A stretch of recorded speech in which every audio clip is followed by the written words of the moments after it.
My wife left me for a man she met while I was in a coma, and now I don't know what to do. Throwaway for obvious reasons. I'm still trying to process all of this, and honestly, I don't even know where to begin. It's a long story, a really long story, and I'm going to try my best to articulate it all. I just need to get it all out there, even if it's just to a bunch of strangers on the internet. Maybe someone out there has been through something similar, or maybe someone can just offer some perspective, because right now, I'm completely lost. It all started about 2 years ago. My wife, Laura, and I had been together for 10 years, married for 7.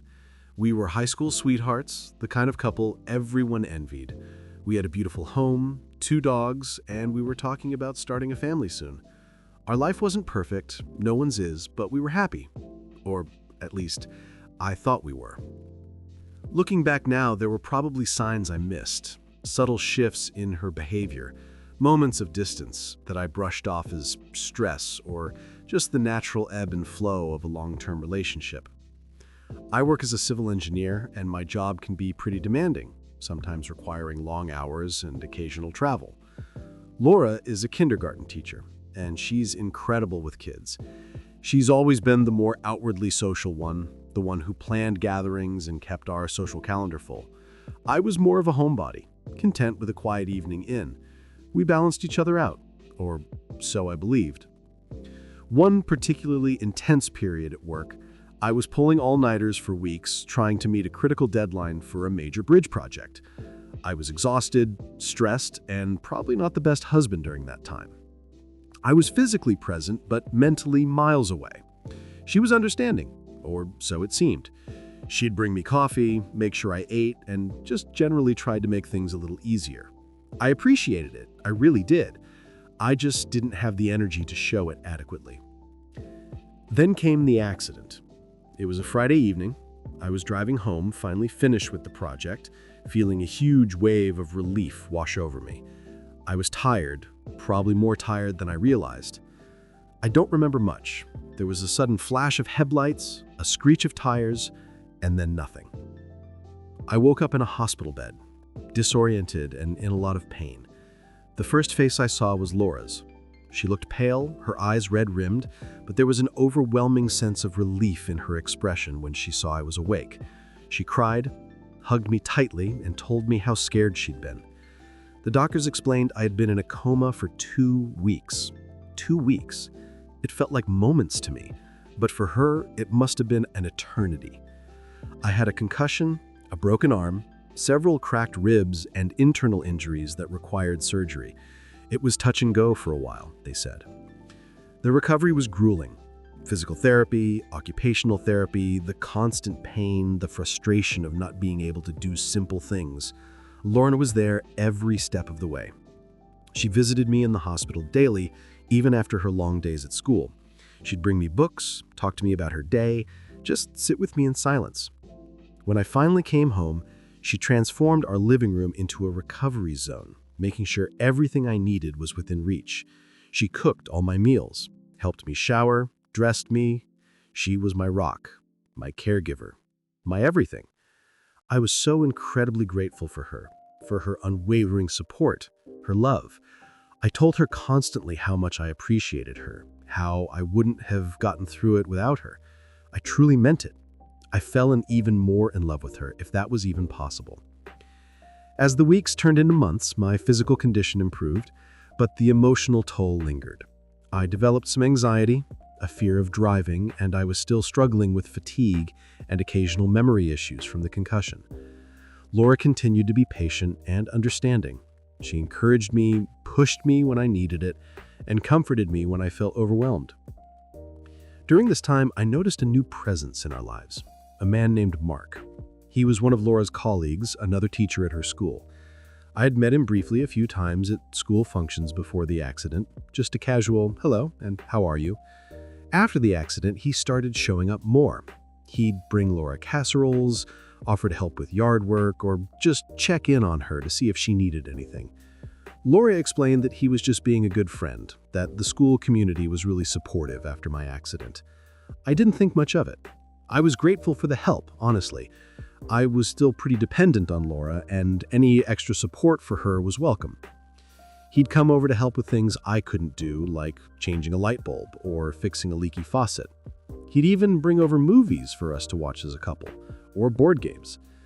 It felt a little strange at first, having him around so often, but Laura seemed to enjoy his company, and he was genuinely helpful. I figured it was just part of the new normal. My world had shrunk considerably, and I was still very much in recovery mode. One evening, about 6 months after the accident, I was feeling a bit stronger. Laura and Mark were in the kitchen laughing about something. I walked in, and they quickly stopped talking, a slightly awkward silence descending. Laura quickly explained they were just reminiscing about a funny incident at school. I shrugged it off. I was still a bit fuzzy-brained, and my social radars weren't quite back to full capacity. Then the weeks, I started noticing things. Small things at first. Laura would be on her phone late at night, often in another room, and when I'd ask who she was texting, she'd say it was just a friend from work or her sister. She started dressing a little differently, more carefully, even when she was just going to the grocery store. She'd spend more time on her appearance.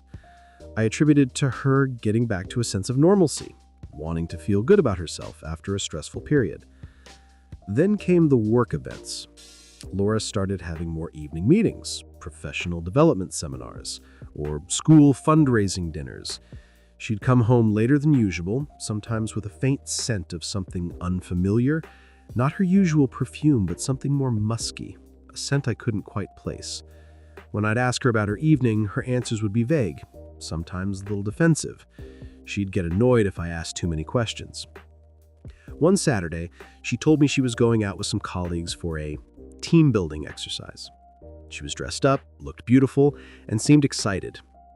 I was still a bit limited in what I could do, so I told her to have a good time. She kissed me goodbye, a quick peck on the cheek, and left. A few hours later, I realized I'd forgotten to give her a document she needed for school on Monday. I called her, but her phone went straight to voicemail. I tried again a few times, no answer. I started to feel a knot in my stomach. It wasn't like her to ignore my calls. Around midnight, she finally came home. She looked flustered when she saw me still awake. She smelled strongly of alcohol, which wasn't unusual for a night out, but there was also that unfamiliar musky scent again, stronger this time. Her hair was a little disheveled and her makeup was smudged. I tried to ask her about her evening, but she was irritable, snapping at me to stop interrogating her. She said she'd had a few too many and just wanted to go to bed. I watched her walk away, a cold dread seeping into my bones. I tried to push the thoughts away. She's been under a lot of stress, she took care of me for months, she deserves to let loose. But the seed of doubt had been planted. It started to grow, slowly, insidiously. I couldn't shake the feeling that something was wrong. A few days later, I was going through some old photos on our shared cloud storage. I stumbled on a folder I didn't recognize, labeled Vacation 2022. I clicked on it, curious. What vacation?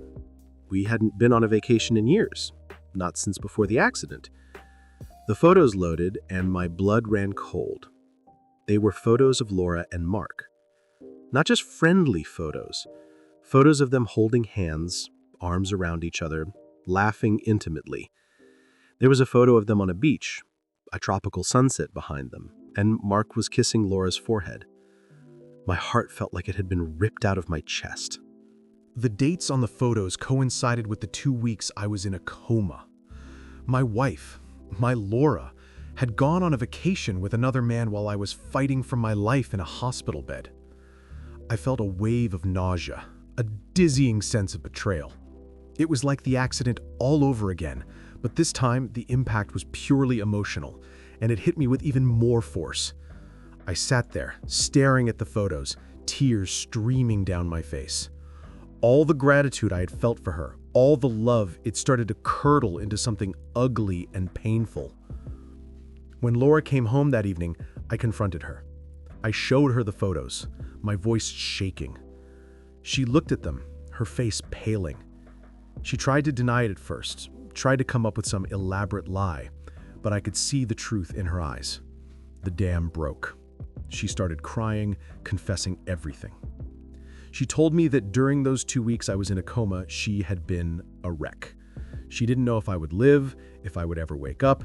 She felt alone, scared, and overwhelmed. Mark had been her support system, her shoulder to cry on. He'd visited her at the hospital, brought her food, listened to her fears. One night, after getting particularly devastating news from the doctors about my prognosis, she had gone out for drinks with Mark. One thing led to another, and they ended up sleeping together. She said she regretted it immediately, that it was a mistake, a moment of weakness born out of fear and despair. But then, she said, it kept happening. They started spending more time together, talking, confiding in each other. He made her feel seen, she said, understood, at a time when she felt so lost. He offered her an escape from the crushing weight of reality. The vacation was a last-minute trip he suggested to clear their heads, a way to process everything. She swore it had ended when I woke up, that she had cut off all contact with him after I regained consciousness. She told me she loved me, that she had made a terrible mistake, and that she was so sorry. I was numb. My mind was reeling. The woman I loved, the woman who had nursed me back to health, had betrayed me in the most unimaginable way. And it wasn't just a one-night stand. It was an affair that had started when I was unconscious, unable to defend myself, and continued for weeks. I packed a bag and left. I went to my brother's place, too angry and hurt to even look at her. He was shocked, furious on my behalf. He offered me a place to stay for as long as I needed. Laura called me incessantly, texted me, begged me to come home. She said she was willing to do whatever it took to fix things, to earn back my trust. She said she was seeing a therapist, that she understood she had acted terribly. I was too hurt to even consider it. The thought of her with another man, especially during the darkest period of my life, was a constant, agonizing loop in my head. For weeks, I stayed at my brother's. I barely ate, barely slept. The anger and sadness were consuming. I kept replaying every moment, every interaction, looking for clues I'd missed. I remembered all the times Mark was around, all the work events. Was it still going on after I woke up? She swore it wasn't, but how could I believe anything she said anymore? One day, I decided I needed to go back to the house to pick up more clothes and some of my things. I timed it when I knew Laura would be at work. I walked into our home, and it felt different. It wasn't just the empty space where my presence used to be. It felt like a stranger's house. As I was gathering my belongings, I found a small silver locket on her nightstand. It wasn't a piece of jewelry I had ever seen her wear. I opened it. Inside were 2 tiny photos, one of Laura and one of Mark. My stomach dropped. She had sworn it was over when I woke up. This locket, this secret, intimate token, screamed otherwise. My hands started to shake. I picked up her phone, which she had left on the charger. I knew her password. My hands trembled as I opened her messages. And there it was, a recent conversation with Mark. Messages filled with love hearts, pet names, plans for their future. It was undeniable. The affair had not ended, it had simply gone underground, continuing all the while she was playing the devoted wife, the loving caregiver. The betrayal hit me with a force even greater than the first time. It wasn't just a mistake born of despair, it was a calculated, ongoing deception. She had lied to my face repeatedly, while simultaneously putting on a performance of remorse and dedication. I confronted her again that evening. I had taken photos of the locket and the messages. She broke down, truly broke down this time. She couldn't deny it. She admitted that she had fallen in love with him, that she had tried to end it when I woke up, but she couldn't. She said she was torn, that she loved me too, but she couldn't let him go. She said she was scared to tell me the truth because she didn't want to hurt me further, especially with everything I had been through. I just stared at her. The woman I promised to spend my life with, the woman who had seen me at my weakest, was a complete stranger. The love I had felt for her, the foundation of our entire relationship, crumbled into dust. I told her I wanted a divorce. I couldn't look at her, couldn't be in the same room. The idea of her touching me, comforting me, while her heart belonged to another man, made me sick to my stomach. She didn't fight me. She looked defeated, hollow. She packed her bags the next day while I was at my brother's and left. She left a note saying she was sorry, that she hoped I could find peace. She also mentioned that she was moving in with Mark.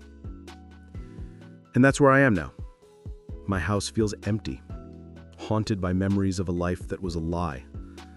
My recovery from the accident feels secondary to this emotional trauma. I'm seeing a therapist, trying to process it all. I've started the divorce proceedings. It's messy, of course. We have a house, shared assets, 2 dogs. But beyond the practicalities, I'm grappling with so much more. The sheer depth of the betrayal, the idea that the woman I trusted implicitly, the person who was supposed to be my partner through thick and thin, could do something so profoundly cruel. The fact that she was able to compartmentalize so effectively, to play the devoted wife while having an affair with a colleague. It makes me question everything I thought I knew about her, about us, about love itself. I feel so lost. The future I envisioned, the family we planned, it's all gone. And it's not just the loss of the relationship, it's the loss of my entire future, the person I thought I was, and the belief I had in true partnership. I feel like a fool, a naive, trusting fool who was easily manipulated. My friends and family are supportive, but they can only do so much.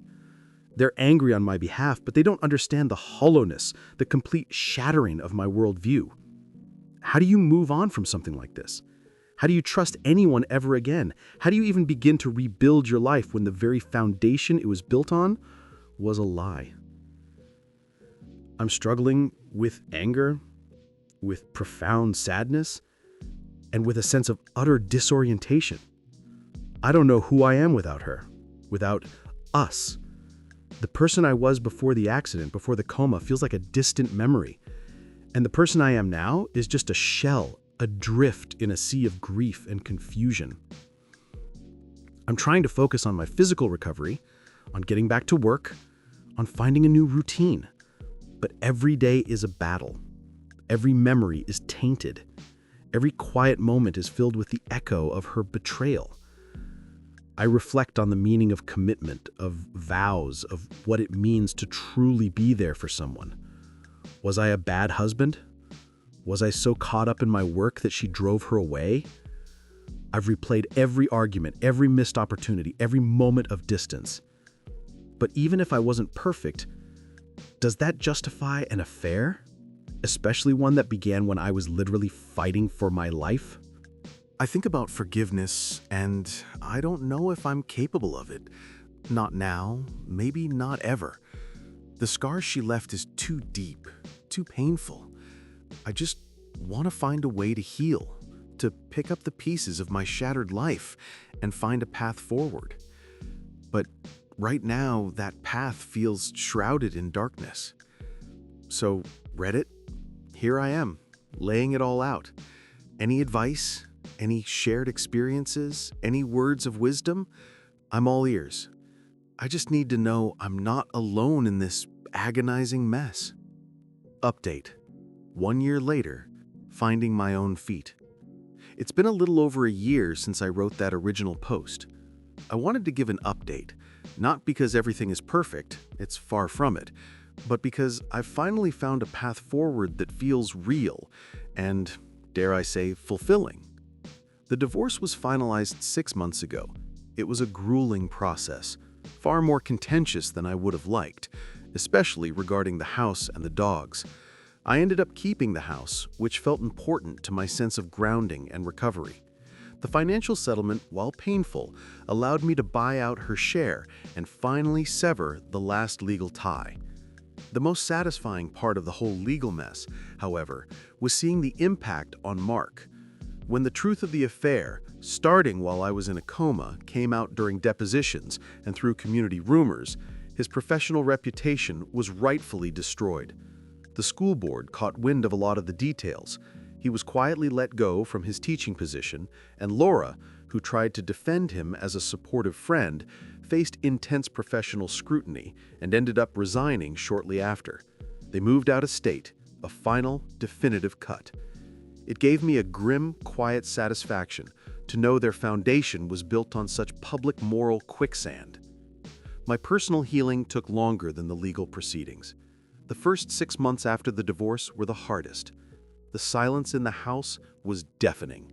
I was a man who had survived a car accident, months of physical therapy, and then was handed a second, purely emotional wreckage. I had to learn how to live in my home, in my skin, without the constant pretense of a wife. I credit my therapist, Dr. Chen, and my brother, Mike, with saving me. Dr. Chen helped me reframe the betrayal.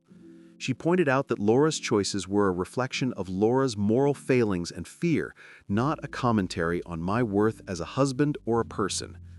She helped me stop asking, "What did I do wrong?" and start asking, "What do I need to be whole?" The physical recovery is virtually complete. I'm back at work, full-time. The anxiety is manageable, and I'm driving again. I even took a solo cross-country road trip, something I never would have done before. It was terrifying at first, but every mile I drove was a quiet victory over the fear the accident had instilled in me. Most importantly, I've started rebuilding my social life and my internal world. I got back into my old hobby of woodworking, turning my garage into a sanctuary of sawdust and creation. I joined a hiking club and met a group of genuinely kind people. I'm dating again, casually. It's strange, nerve-wracking, but it's also proof that I haven't closed myself off to connection. I saw Laura once, briefly, a few months ago. She was back in town to pick up some of her old things that were in storage. We met at a neutral location. She looked tired. She tried to apologize again, but this time her words had no power over me. I didn't need to argue, forgive, or blame her. I simply told her that I wished her well, but that the person I loved had died in the coma, and the person who woke up no longer knew the woman she had become. The words were calm, final, and true. My reflection now is this. My greatest fear was that the accident and the betrayal had ruined me forever. But they didn't. They broke me. And in doing so, they gave me the chance to rebuild from the ground up, stronger, and with a clearer vision of who I am. I learned that true partnership requires honesty, even in the darkest moments, and that when someone chooses deception, you have the right and the obligation to yourself to walk away. I am not the naive fool anymore. I am a survivor, physically and emotionally. I lost a wife, but I gained myself back. The darkness is gone, and the path ahead is no longer shrouded, it's wide open. I'm finally okay. And that, after everything, is the most satisfying conclusion I could ask for.